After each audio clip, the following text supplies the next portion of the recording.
WhatsApp guys, welcome back to our YouTube channel. आज हम एक ऐसे इन्वेस्टर के बारे में बात करने वाले हैं जो कि बहुत कम वेल नोन है। बहुत कम लोगों ने इस बारे में बात करी है। इस शायद इन्वेस्टर का नाम भी ना सुना हो आपने, पर ऐसे बहुत एक से एक धुरंधर हैं इन्वेस्टिंग की दुनिया में, जिन्होंने अपना बहुत ज्यादा अपने आप को आपका नाम नहीं किया और बहुत ही चुपचाप से शांति से इन्होंने अपना काम किया और निकल लिए। उनमें से एक ही है, इनका नाम है निक स्लीप। निक स्लीप जो है ये इन्होंने एक नोमैड कंसल्टेंसी चलाई नोमैड नाम से, और इन्होंने 10 साल तक लोगों के लिए पैसा बनाया, अपने लिए ही पैसा बनाया, और 10 साल का ही करियर इनका रहा। 10 साल में इन्होंने छोड़ दिया स्टॉक मार्केट और ये चले गए फिलेंथ्रॉपी की तरफ, यानी कि चैरिटी की तरफ। तो 10 साल के अंदर इन्होंने बहुत कुछ सीखा, और कमाल की बात है इनका बैकग्राउंड कुछ फाइनेंस से नहीं था। अच्छा, बहुत आप देखोगे, मैं लोगों से बात करता हूँ, जब मैं बात करता हूँ कि मैं फाइनेंस में बहुत इंटरेस्टेड हूँ और स्टॉक मार्केट या इस बारे में बात करते हैं, लोग कहते हैं यार आप फाइनेंस से नहीं हो, आप इन सब चीजों में क्यों पढ़ रहे हो। पर बात ये है कि मुझे लगता है कि पता नहीं लोग ऐसे आपको डिस्करेज क्यों करते हैं कि जब आप फाइनेंस की तरफ, फाइनेंस से नहीं हो या फाइनेंस साइड से नहीं हो या फाइनेंस आपने नहीं पढ़ा हो, तो आपको डिस्करेज करें कि फाइनेंस में नहीं जाना चाहिए। बट मुझे लगता है कि इतने बड़े, जितने भी बड़े बड़े आप इन्वेस्टरों को सुन लो, और चाहे वॉरेन बफेट हो, चाहे वो, हर आदमी कहता है कि कोई जरूरी नहीं है आपको फाइनेंस आता हो। और इनफैक्ट अगर ऐसा होता तो सारे फाइनेंस सबसे ज्यादा समझने वाले होते हैं सीए, चार्टर्ड अकाउंटेंट। तो सारे चार्टर्ड अकाउंटेंट्स को तो बहुत ही अरबपति होना चाहिए उस हिसाब से। पर ऐसा नहीं है दोस्तों। इसका मतलब ये है कि आप, ऐसा नहीं है कि आप फाइनेंस की पढ़ोगे तभी आप फाइनेंस में एक्सपर्ट हो पाओगे या फिर पैसे की इन्वेस्टिंग की दुनिया में जा सकते हो। इनफैक्ट निक स्लीप का भी जो बैकग्राउंड था वो फाइनेंस से नहीं था, पर इन्होंने 10 साल तक 20% के कैगर रिटर्न्स बना के दिए लोगों को। तो इसलिए आपको अंडर एस्टिमेट नहीं करना चाहिए। एक इंसान, एक कॉमन इंसान की क्या कहते हैं, इंटेलेक्चुअलिटी, एक कॉमन इंसान की समझ बहुत स्ट्रांग हो सकती है अगर आपको मोटा मोटा मार्केट मार्केट सेंटीमेंट समझ में आता है, मोटा मोटा मोटा आपका कॉमन सेंस काम करता है, और आप लोगों को और दुनिया को और धंधों को समझते हो। तो कुछ जरूरी नहीं है आपको फाइनेंस में बहुत ही बड़ी डिग्री की जरूरत है तब आप इन्वेस्टमेंट कर पाओ। तो पहला पहला प्रिंसिपल के हम बारे में बात करने वाले हैं, वो है फाइंड डेस्टिनेशन बिजनेसेस। यानी कि आप ऐसे धंधों में इन्वेस्ट करो जो आपको लगता है जो सालों साल चलेंगे, जो खत्म नहीं होंगे। इसलिए इनिशियली बहुत पहले उन्होंने इन्वेस्टिंग में ऐसे बिजनेसेस को चूज किया जो कि कभी खत्म नहीं होंगे। यानी कि आप ऐसे बिजनेसेस को चूज करो जो आपको लगेगा कि जो हम कर रहे हैं वो हमारे बच्चे भी करेंगे, उसके बच्चे भी करेंगे। तो अगर आप ऐसे बिजनेसेस को चूज कर लेते हो तो आप एक तो गलती से बच जाते हो कि ये धंधा बंद हो जाएगा। सबसे बड़ा डर क्या है आपको?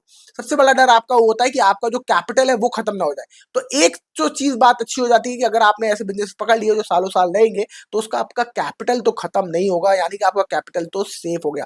अब रही बात आगे इन्वेस्टमेंट की, यानी कि उसका पैसा कमाने के देगा नहीं देगा वो बात अलग है, पर आपका कैपिटल सेफ हो गया। तो आपको ऐसा बिजनेस का सबसे पहला क्राइटेरिया कोई भी इन्वेस्टमेंट करने के लिए हमेशा रखना है कि ये धंधा लास्ट करेगा नहीं करेगा।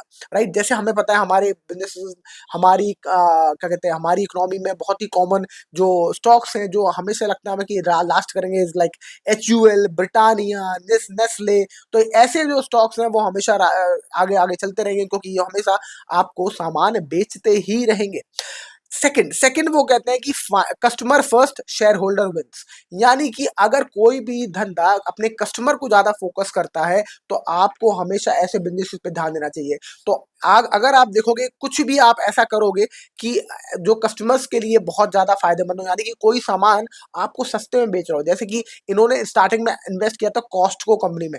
तो ये कॉस्टको कंपनी है कि बहुत कम मार्जिन रख के आपको आपको बहुत सस्ते में सामान प्रोवाइड करने की कोशिश करती थी। तो कॉस्टको कंपनी इनको बहुत पसंद आई स्टार्टिंग में, क्योंकि बहुत थिन मार्जिन पे काम करते थे। But at the same time जब बिजनेस बड़ा होता है तो वो थिन मार्जिन भी बढ़ जाते हैं with the help of technology. तो अगर आप बहुत ऐसा कोई बिजनेस में इन्वेस्ट करते हो जहां वो कस्टमर ओरिएंटेड होता है, तो कस्टमर को सस्ते से सस्ता प्रोवाइड करने की कोशिश करता है, तो ऐसे धंधों को आपको जरूर जरूर पकड़ना चाहिए। यानी कि customer first, then share holder wins. Third है the power of scale economies is always shared. यानी कि जो कोई भी धंधा अगर आप उसको स्केल नहीं कर सकते तो कोई मतलब नहीं है। तो सबसे इंपॉर्टेंट चीज है ये आपको समझना कि आपका जो भी बिजनेस है जिसको आप पकड़ रहे हो वो स्केल हो सकता है या नहीं हो सकता, with the help of technology, with the help of logistics. वो कुछ भी हो सकता है, पर उसको स्केल होना बहुत जरूरी है।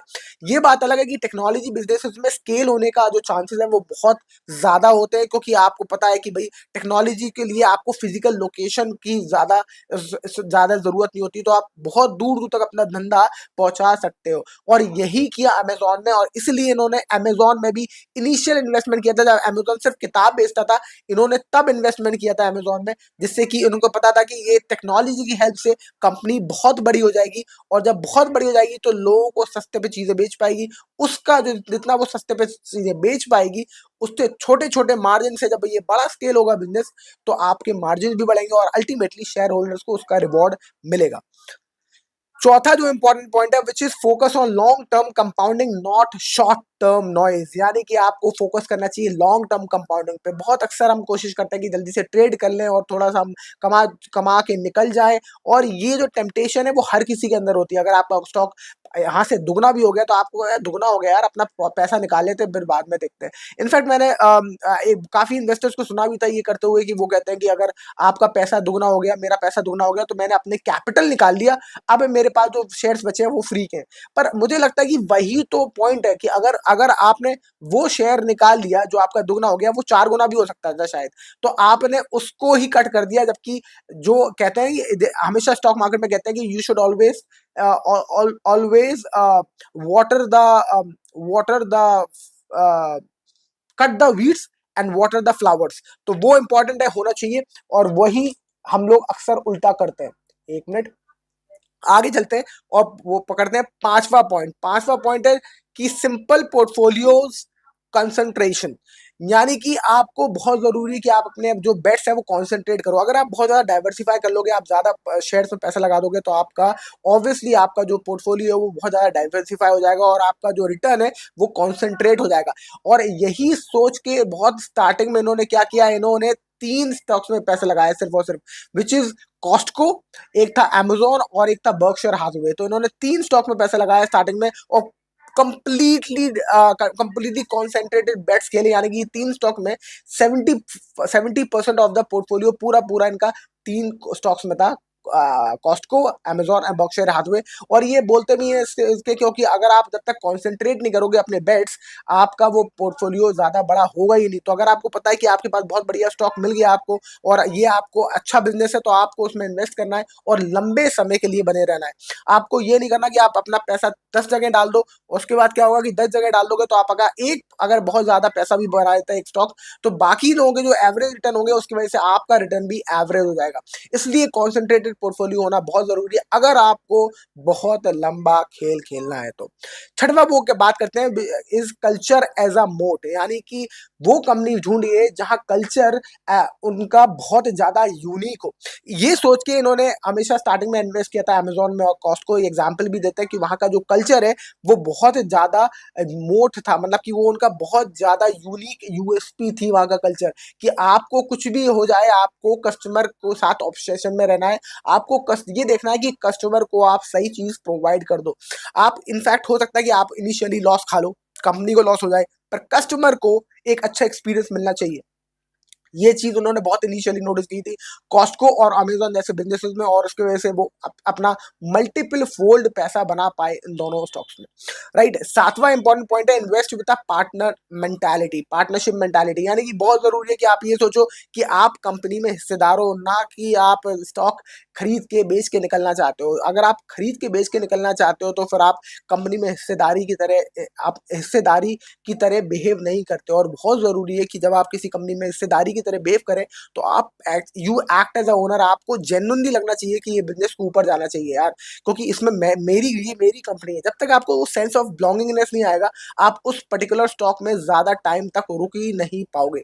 और यही वो बोलते हैं कि जब तक आप खुद उसमें कन्विंस ना हो, जब तक आपको ऐसा ना लगे कि यार मेरी इस कंपनी में पार्टनरशिप है, मैं सिर्फ स्टॉक नहीं है मेरे पास, मैं इस कंपनी में हिस्सेदार हूं, जब तक आपको अंदर से वो फीलिंग ही नहीं आएगी कि आपको ये स्टॉक ऊपर जाना चाहिए, जब आप जेन्युइनली इंटरेस्टेड हो जाते हो किसी बिजनेस में, तब आपको वो स्टॉक खरीदना चाहिए। और जब जेन्युइनली आप इंटरेस्टेड हो जाओगे, तो that means that you are fully convinced, और आपका स्टॉक जरूर और जरूर आपको अच्छे रिटर्न्स लाके देगा। आठवां पॉइंट है, ignore market noise and stick to your principles.